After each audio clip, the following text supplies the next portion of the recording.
Let's talk about the 7 stages of personal change.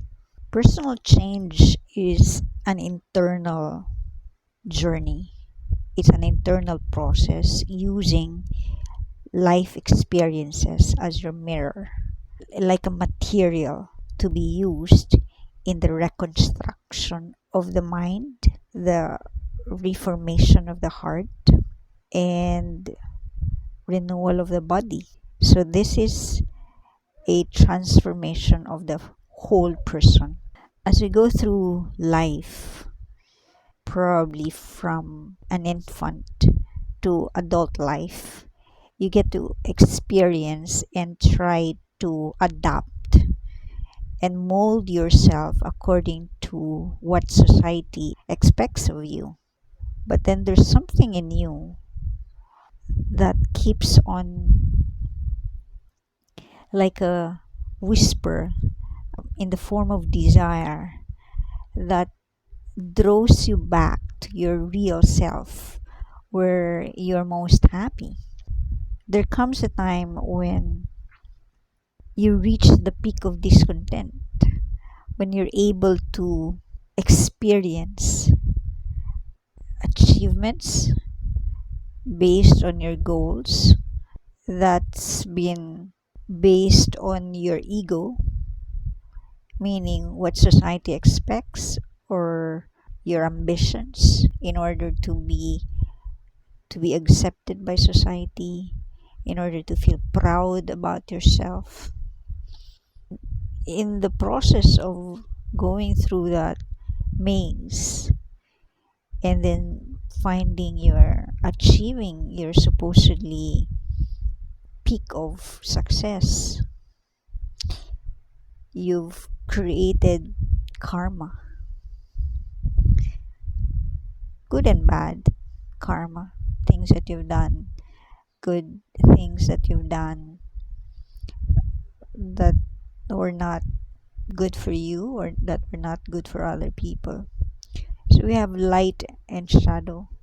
The light are the things that are more true to you, more pure. There's a duality within you, within the person, the light and the shadow. The light, for instance, you felt closest to yourself, you felt closest to God, you felt as a spiritual happiness, but which seems to be so far from the material world. So there's a longing inside, a constant longing. In my case, it was the desire for the spiritual and the material to come together. That my experience in prayer, in the spiritual sense, will have a life of its own in my physical life, in at work, in relationships, in just daily life. So there was this longing. That's the peak of discontent. When come a time that you desire change. So when you make that, have that realization, have that desire, you are making an intention in some way, consciously or unconsciously, you're making an intention, so that you are giving your spiritual team, you're giving the universe the permission to bring that to you. So it's like, the wheel will have to be turning, and so there will be experiences of failures, because everything that is not congruent to your deepest desire, which is happiness, which is true happiness, which is love, which is light, will all fall away. they will have to fall in order for you to receive that light in your life, and to transform the shadow part of yourself. So the first stage is the peak of discontent, where duality is very pronounced, that it creates havoc. There is a war within you. And then stage two is the fall, the great fall, where there's no more turning back. It could be that through those years before this great fall, there will be tower moments, but then you can always, when you fall, you can always stand up again and try again. Then you fall again, try again. And then comes a time when you have this great fall where there's no turning back, and we cannot go back again doing the same thing. You have to do it differently. In the fall, it allows you to submit, to no longer try to control the situation, but submit yourself to the power that is greater than you, and that is, many of us call God or Jesus. For me, it's God, and God is in the form of Jesus. When that happened to me, I submitted. I went on my knees and said, I no longer want to be an obstacle to what you want to do in my life. So I submitted myself to God, and that opened the door to the third stage, which is healing and purging, purification to the root. So that means the first healing process was my childhood wound. That's what he took away. But before that, he led me through the healing and purging because I was so afraid. The stage of fall was so scary. You don't have anywhere to go, you don't have a job, it all falls, and there's no support, not even your family. But Jesus came to me. I went through meditation, using a guided meditation where my mind led me through a vision of me having a meetup with Jesus. He hugged me, we hugged, and told me that he knew all along what was in my heart, that I love him. And that was a big, big thing for me, because I thought that I've always been longing for him, and my love was irrational. There was no one else. I had no boyfriend because I could not love anyone the way I love him. And then when we met, that's what he told me. He knew. He said, I know you love me. And I was so happy. And we embraced. I rested on his shoulder.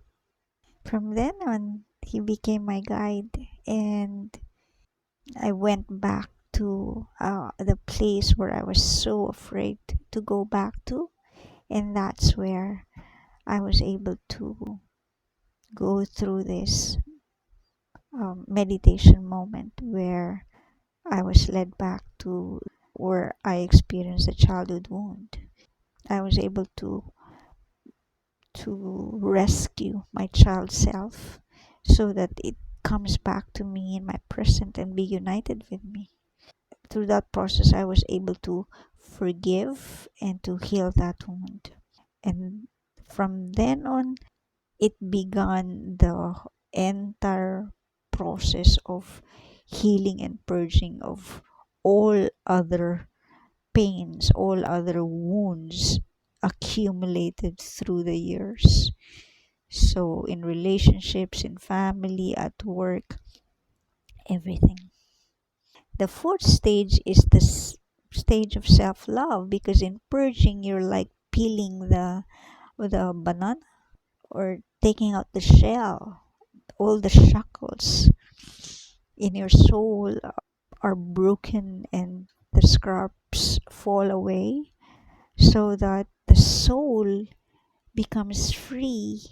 It rises, and your ego, your personality, you realize another part of you, because the soul comes up, and so it's like you meeting your soul, you meeting your real self. Ego and soul meet, and then you realize there you are. Ego tells you, I love you. So that's self love.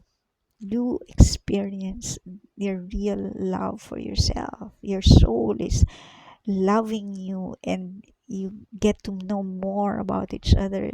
You experience more and more your soul, and you get to grow in your love of self. You embrace the masculine in you, and so if you're a woman, me as a woman, I felt more woman because I embraced that masculine side of me. So I became one. My mind, heart, and body became one. My right brain and left brain became one. My feminine side, the soft side, and the action, ego side become one. So now you ask, what's the purpose of life? Because you're no longer interested in the ambitions that has to do with money, fame, fortune. Not anymore. You no longer feel, you don't care whether what others tell you, what others think about you, because you are very sure of yourself. You're confident, you're comfortable in your own skin. And the love that you've been searching for, you found it inside you. And you get to realize that God is within you.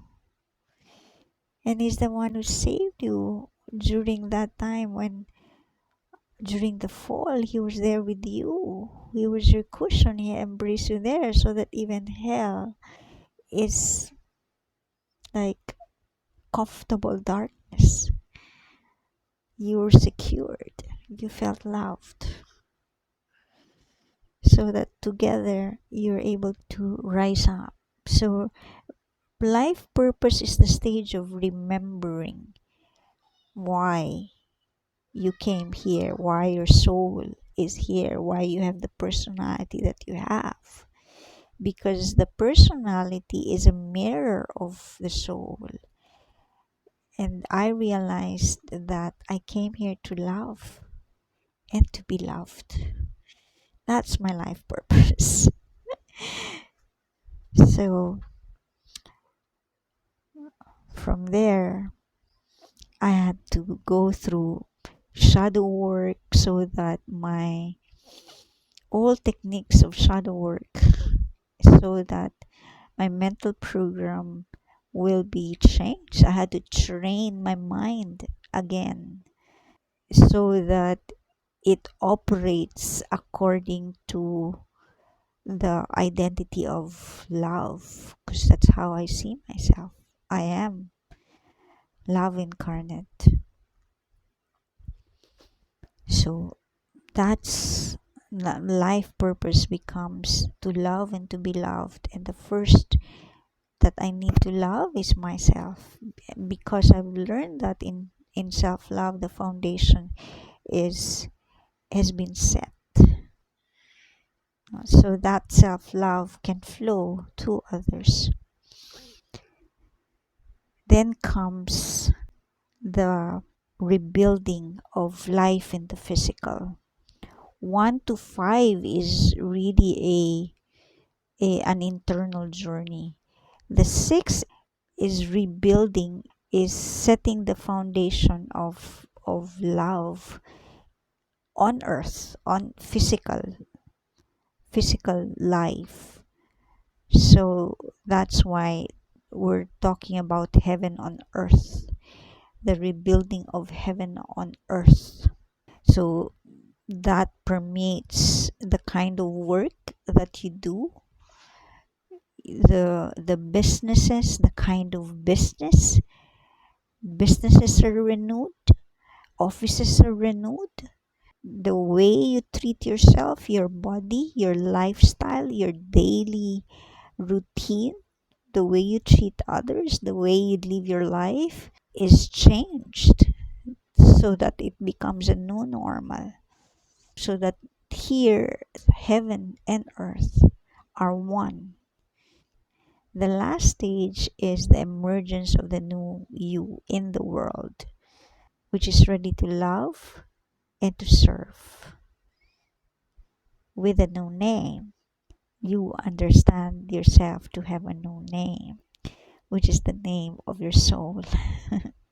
So that's the 7 stages of organic transformation, personal change. There's actually a parallel in the corporation organizational change. So let's look into that. So in personal change, the first stage is the peak of discontent, or the height of duality. And there's the desire to change. You're ready for change. You want change. So in a corporation, the peak of discontent can be seen when the management itself, when the people themselves are already feeling this discontent, this very low satisfaction rate. The financial statement is in the red. So money has been draining and production is low. There's low morale. So as if many parts of the organization are really slowly dimming. Its light is dimming. You see that, the shadows, and yet you have this desire, or you are nostalgic of the heyday when you were at your best. You have a desire for your future. You see a vision of the future. It's very good if the owners are able to do this. So the the first stage has 2 parts. You have visioning and situationer. Do a situationer, so that you're able to harvest the lessons of the first stage. What do I really want? That's the light, that's the visioning. The situationer would be through financial analysis, organizational diagnosis, and SWOT analysis. Now, when you do that, it's very clear that everything has to stop. Whatever plans there are in the past, that has to stop. That is stage 2. If there are plans for expansion, stop expansions. Hold the old plans. That's the fall. Or it could be, so you could do that consciously. The company can decide to stop all, to allow yourself to make your own fall. Otherwise, circumstances will give the company the situation and you'll go bankrupt, or the circumstances will provide you the fall. That's when there's crisis. So therefore you can do this consciously, or you wait for circumstances to bring you to that particular stage. So when the fall happens, number 3 is purging. Purge. In personal change, you're removing the shackles, you're removing the wounds. So imagine your true self, your soul is covered by all this woundedness and this negative mental paradigm. So the corporation is also like that. Through the years, you've taken on so many things that you're no longer a simple organization. The core of the organization has changed because you're carrying so much until a time that it becomes too heavy and you lose your true identity. So on stage 3, you do a purging, and that is in the form for the corporation. Stage 3 is cost reduction, reorganization, and reorganization for efficiency, accuracy, and completeness based on your basic business process.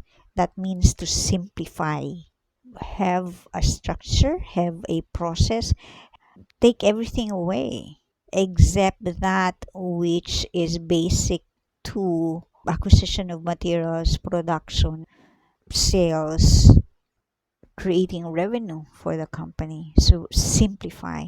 All others like products or branches that are not in the blue, it's in the red, meaning it's draining money from you, you'll have to close them down. So that's part of cost reduction and reorganization. Number 4, now that you have simplified, you're lighter. In purging, you feel lighter mentally, physically, and your body also becomes much more healthy because emotionally you're healthier, mentally you're healthier. So all the your other parts also become healthy, and that's what happens in the in the organization. When you simplify, then the organization becomes light, and that's the only time that you're ready to ask yourself, okay, now what? What do we want? We're ready, right? So number 4 is to look.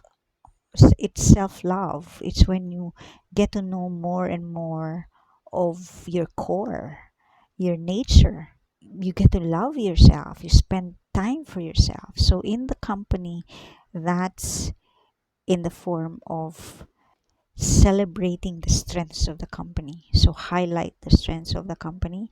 What are its shared values? Can do a customer or market survey so that you will able to see what is it that people like about you. You can also do for the employees, you can do a survey.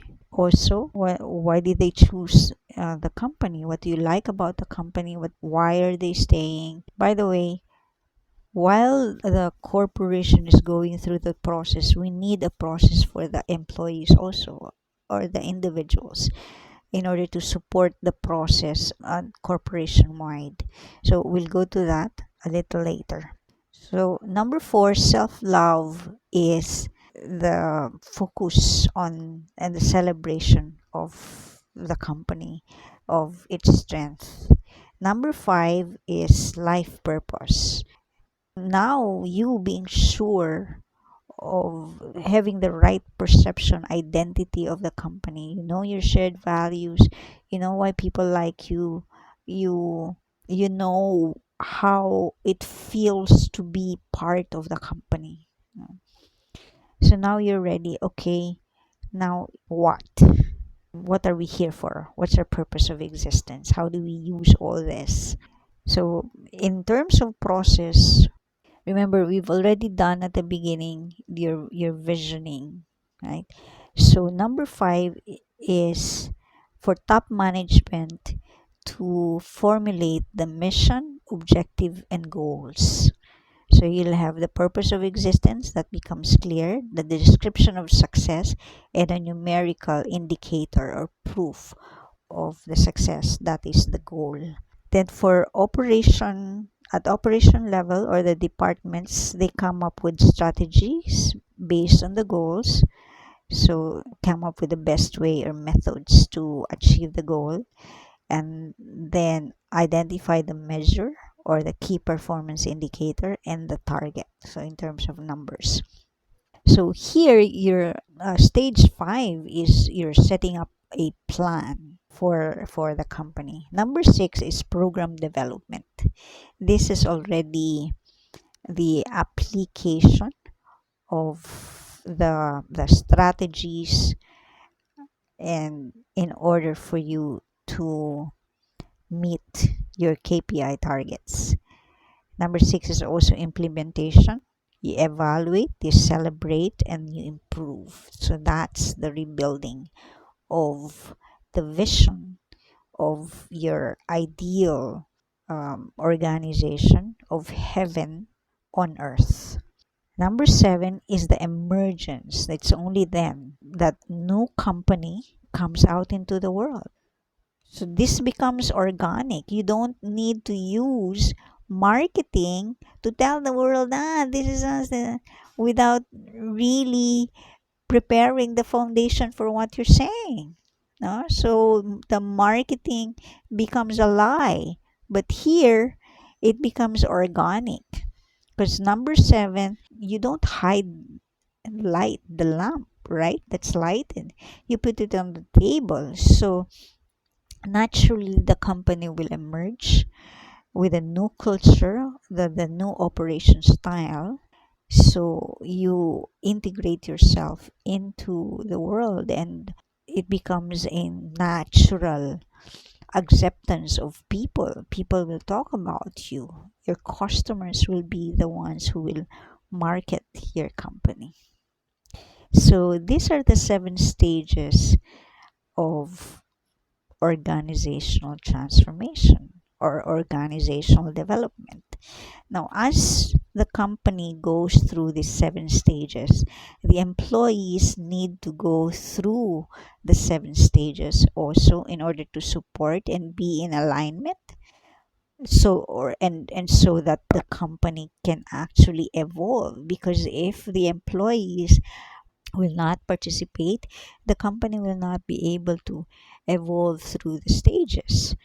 So for the employees or the individuals, it doesn't matter whether you're management, whether you're a regular rank and file. So at all levels, as people, while the first stage is ongoing, so you're doing this situationer, you're doing this visioning, the employees go through answering surveys and participating in consultation sessions in order for you to gather data for your organizational diagnosis, your SWOT analysis, your FS analysis for the situationer. Number 2, stop expansions, the fall. While the company is experiencing the fall, employees need to meditate, pray for strength, calm down, do not make any rash decisions. Okay?